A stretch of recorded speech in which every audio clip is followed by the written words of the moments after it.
December 7th, 1941, Pearl Harbor, Hawaii.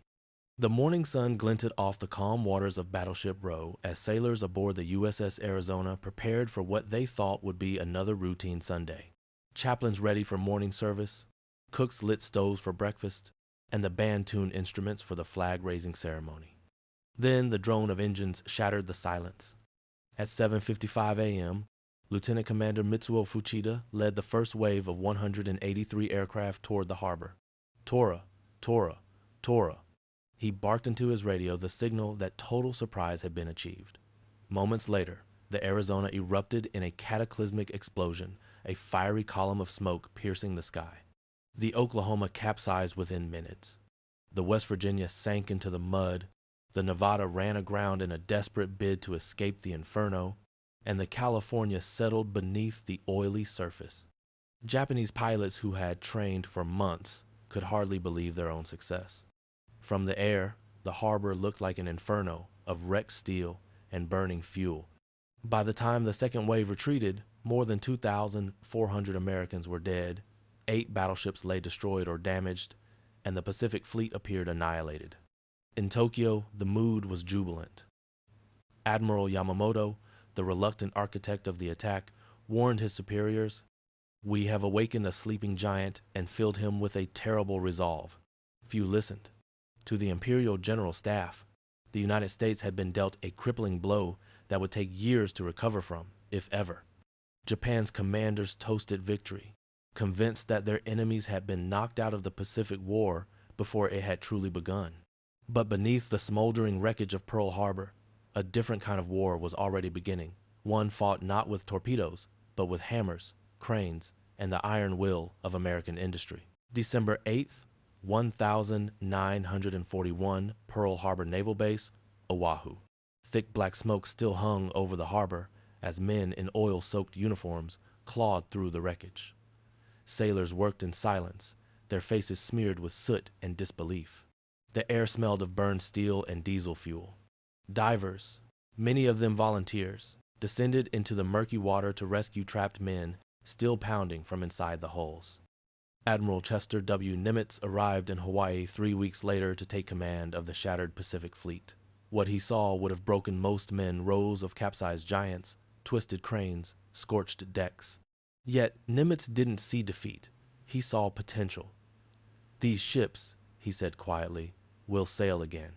Immediately, the U.S. Navy's Bureau of Ships and the civilian contractors of Pearl Harbor Naval Shipyard began what seemed an impossible task: to raise and repair the sunken fleet.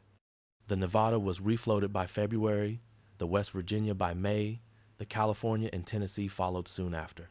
Teams of thousands, engineers, welders, dock workers, even local Hawaiians, labored around the clock under floodlights that turned night into day. It wasn't just Pearl Harbor. Across the continental United States, an industrial mobilization unlike anything in human history was taking shape.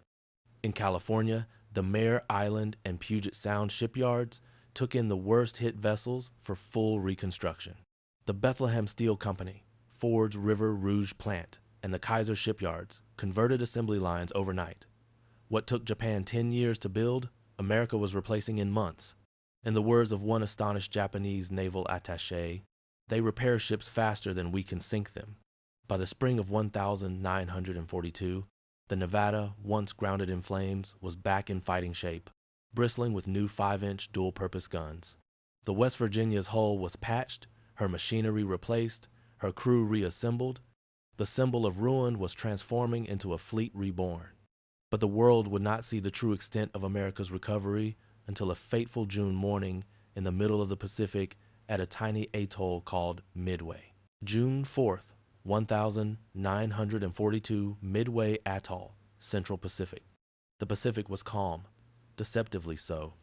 At dawn, the aircraft carriers Akagi, Kaga, Soru, and Hiru of the Imperial Japanese Navy prepared for the second strike that would, in theory, finish off what was left of America's Pacific Fleet. Japan's naval command believed they faced a broken opponent, one still licking its wounds from Pearl Harbor. But Admiral Isoroku Yamamoto didn't know that the Americans had cracked Japan's naval code. U.S. Cryptanalysts at Station Hypo in Hawaii, under Commander Joseph Rochefort, had deciphered AF as the Japanese designation for Midway.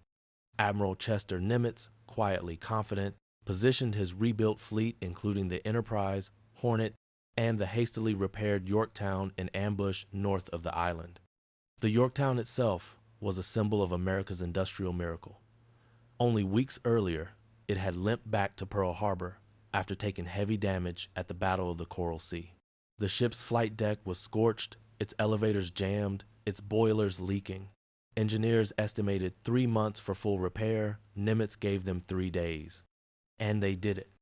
Teams of 1,400 workers swarmed over the Yorktown day and night, welding, patching, replacing, improvising.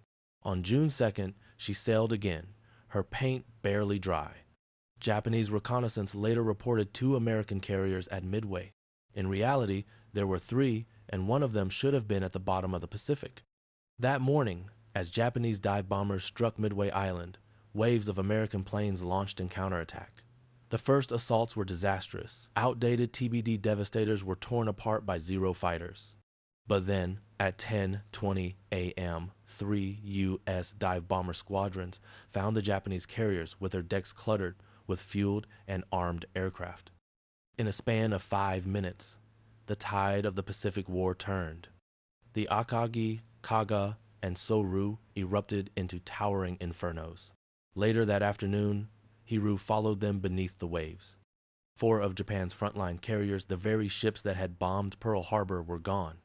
A stunned Japanese commander aboard the battleship Yamato whispered, "This cannot be. The Americans were finished." But they were not finished. They were reborn, faster, stronger, and angrier than ever. Tokyo, August 1942. The atmosphere inside the Naval General Staff building was heavy, almost funereal. Officers crowded around maps of the Pacific, tracing with trembling fingers the positions of lost ships. The Battle of Midway had not just been a defeat, it was a revelation. 4 of Japan's finest carriers, nearly 300 aircraft, and hundreds of its most experienced pilots were gone. In a single week, Japan's advantage in the Pacific vanished.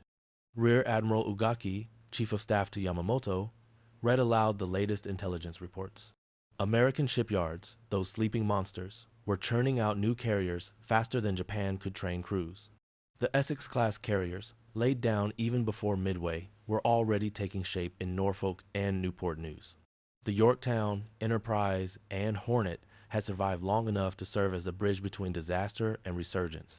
Yamamoto stood silent at the window, looking out over Tokyo Bay.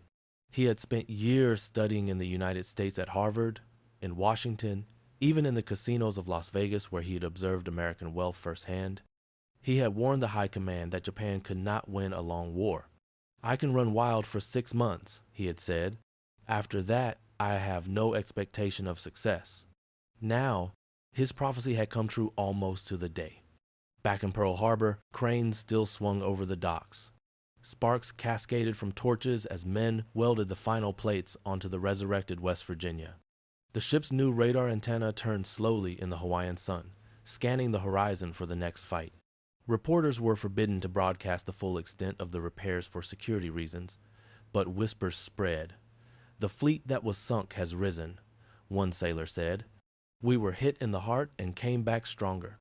By the end of 1942, 9 of the battleships damaged at Pearl Harbor were either back at sea or preparing for service.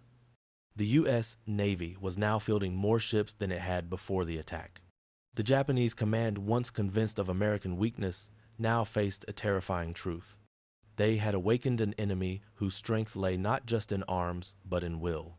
The industrial miracle that began amid the wreckage of Pearl Harbor had reshaped the war. From that point forward, every island, every convoy, every battle tilted in one direction, toward the relentless power of a nation that refused to stay down. And somewhere deep in the Pacific, aboard the bridge of the Yamato, a young Japanese officer stared west and whispered the words that had echoed since that first attack. "The giant has truly awakened.